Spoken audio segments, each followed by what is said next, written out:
Sobrang dinidip-dip ng mga bisita po natin ang away nila. Kasama na nga natin ngayon si Che, ang isa pang kaibigan naman nila na nadamay na sa gulo. Ano ba yung eksaktong narinig mo? Ano ang pagkakasabi? Malaki nga daw po yung daddy ni Sonia. Peke daw po. Hello, may cartoon ba yung mata mo? Tignan mo nga kung peke. Nagpapadaddy yan, kaya tunay. Beautiful eyes yan. Gaano ba ka-importante ang issue na yan tungkol sa dibdib ninyo? Anong ikinabubutok ng butsi ninyo? Kasi ma'am, naninira po sila eh. Alam naman po ni Sonia na malaki yung daddy niya. Ba't niya po sinisiraan sa mga tao? Ay, bakit niya ko sinasabihan na gano'n? Natural, siyempre. Pasalamat pa nga siya, pinuri ko pa nga na malaki. O, sa akin, paninira yung ginagawa niya. Pinuri o, mo talaga. pa. O, bakit nag-react ka? Ba't react ka? Ikaw ba? Eh, siyempre, kaibigan ko sa O, kanya. wala kang pakialam. Kaibigan ka, nagpa-concern ka. Siyempre, yung mga kaibigan ko nagpa-concern sa akin. Kaya nalalaman ko yung mga ginagawa mo. O, talaga, kwento ko. Okay, Kwento mo. sandali lang. Diretsahang tanong, Ellen. Ang ikinasasama rin daw kasi ng loob ni Sonia, sino ang nagsabi na yun daw kanyang hinaharap ay pinagduus-dusan ng kalabaw? Sinabi ko rin yun. Inaamin ko naman yan eh. Anong ibig sabihin nun? Sinabi ko naman eh. Na sobrang laki. Sinungaling. Wala rin kayo pakialam sa Pwede na kambing lang ang dumaus-dos ba? Pwede ba kinagkwento? Hindi kaya, Ellen, ang pinagsisimula ng galit ng sama ng loob na ito ay dahil sa si Sonia, yung kanyang kinakasama ngayon ay ex mo? Wala sa akin yun. Wala yun. Wala sa akin yun. Wala sa akin yun. Masaya ako sa asawa ko. Oo, talaga. Baka siya nagsiselos dahil magkaibigan po Oo nga, baka naman ikaw ang nagseselos. Hindi ako nagsiselos, no? Dahil kasalanan. Kailan mo nalaman na ex pala niya? Ngayon lang po. Ngayon lang po nagsalita yung asawa ko po. Ay, hindi umamin sa'yo yung lalaki. Ah, hindi sinabi sa'yo. Hala! Pero gaano katotoo, diretsahang tanong, Sonia, ikaw mismo ang nagsabi sa staff namin na madalas kayong mag-away nitong si Antonio nang dahil kay Ellen. Hala! Anong pinag-aawayan nyo? Wala po. Nagseselos ka? Hindi ako po selosa. Narito po mga kapatid, ang kinakasama ni Sonia na ex pala nitong si Ellen. Ano nga ba talaga yung nagiging dahilan at pinag-aawayan nila si Ellen ng kanyang kinakasama? Narito po, si Antonio Ramos Jr. Pasok!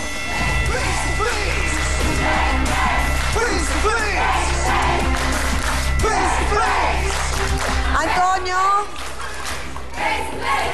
dati mong karelasyon si Ellen. Opo, Bakit kayo naghiwalay? babae rin po. Ha? Sa babae rin. Babae rin. Wala niya ako. Break na kayo? Hindi pa po. Ako kusang umalis. Hindi pa kayo break? Umuwi ako ng Batangas. Ah, hindi pa ba break ang tawag doon? Hindi pa po. Ano yun, clutch? Okay lang. So wala kayong formal break? Tapos naging kayo na. Bakit hindi mo sinabi kay Sonia na ex mo si Ellen? Si Ellen? Nilihim ko po sa kanya dahil gusto ko makipagbalikan ngayon. Ha? Di nga. Bakit gusto mo pang makipagbalikan? Masaya na siya, nag-asawa na siya. Bakit niyo madalas pag-awayan ni Sonia si Ellen? Nahuli niya ako, nakipag-inuman ako kay Ellen.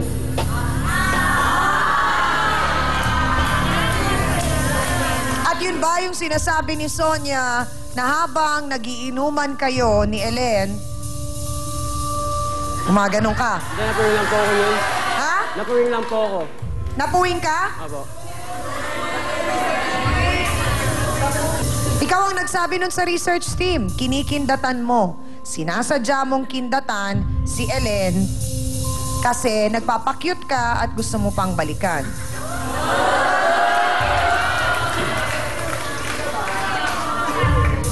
Lagi kayong nag-aaway ni Antonio nang dahil kay Ellen. Bihira lang po. Bihira, Antonio? Opo. Pinagseselosan ba ni Sonia si Ellen? Opo. Pero diretsa ang tanong, Antonio, si Sonia ba o si Ellen? Sino sa kanilang mas mahal mo? Sonia na po. Si Sonia na. Alang-alang sa mga bata. Para sa mga bata. Eh, paano kung walang bata? Kung walang ba... Kung hindi ka pa pala ganun kasigurado kay Sonia, bakit ka nag-anak ng dalawa? Patawarin naman, ina ng awa na naman kayo, oh. Bakit, Antonio? Bakit gusto mo pang bumalik kay Ellen? May asawa na siya. Tahimik na ang buhay niya. Ha? First love ko po siya eh. Ganda mo, pe. May alam ka ba dun sa mga sinasabi na yun ni Antonio na gusto niya makipagbalikan? Hindi, wala.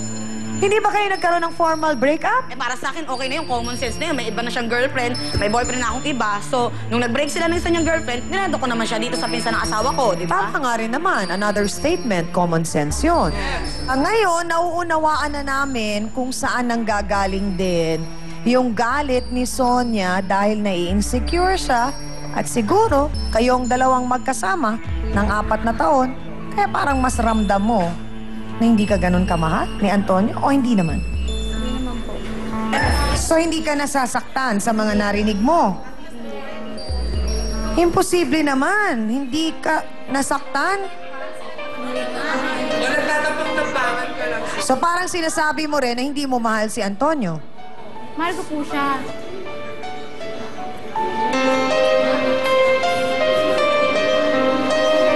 Yung pagmamahal ba na gusto mong maramdaman, nararamdaman mo ba? Pinararamdam ba sa'yo ni Antonio? Oh, hindi rin. Saliwa-saliwa ang mga sagot mo sa akin. So may problema. Meron po. Ano? Siya po may problema, ako wala po akong problema. Ano sa palagay mong problema ni Antonio? Ewan ko po sa kanya kung ano problema po niya. Ang akin lang po yung maanak ko kasi kasuwin ko. Pero alam mo na ang problemang yon ay yung meron pang pagtingin si Antonio kay Ellen. Ganun na nga. Mga kapatid, magkakaibigan pong nasira ang samahan ng dahil lang po sa chismis tungkol sa kanilang mga personal at pribadong buhay. Dito po sa amin sa Face to Face, lagi naming hangad ang muling pagkabuo po ng mga nasirang relasyon at pagkakaroon ng pangalawang pagkakataon. Kaya para po subukang lagyan ng tuldok at kaayusan ang away na ito na kinaharap ng ating mga bisita, makakasama po nila ang ating trio tagapayo. What about ano yung pagmamahal? Kadalasan kung magsasama yung tao, gusto nila na yung pagmamahal parang nakatutok sa Ang pinakamalaga rin, i-assure mo rin si Sonia na wala talaga para yung mga pagchichismis na ngayon ay maputol na rin at magkabalikan ang yung pagiging magkaroon ng ano. Di ba? Magpinsan ang turing mo, di ba? Antonio ka, may tigil mo na yan. Kung yan man na yan, wag na. Hindi na dapat yon. Nananahimik na ako, may asawa ka na. Sana yung sandaling oras po na nakausap ninyo ang ating trio tagapayo ay may napulot kayo kahit konting aral para magsilbing gabay para sa inyong buhay. Bago lang tayo magtapos, may mensahe pa silang nais iwan sa inyong lahat. Attorney. Tigil na yan. Kumbaga sa sabi nga kumbaga sa isang bumbero, dapat yung sunog na yon maapula na. Magkaibigan kayo eh. Magka-barangay pa kayo. So tingnan na lang ninyo at anong magiging uri ng buhay, pakikitungo, ang mangyayari sa inyo kung sa araw-araw pag nakita ng isang partido yung kabilang partido, yan na naman si ganito, yan na naman si ganon. Di ba ka napakabigat na dalahin yan? Tigilan na ninyo ang nga'y pagchichismis-chismis na yan. Mabuhay na kayo ng tahimik. Mapayapa.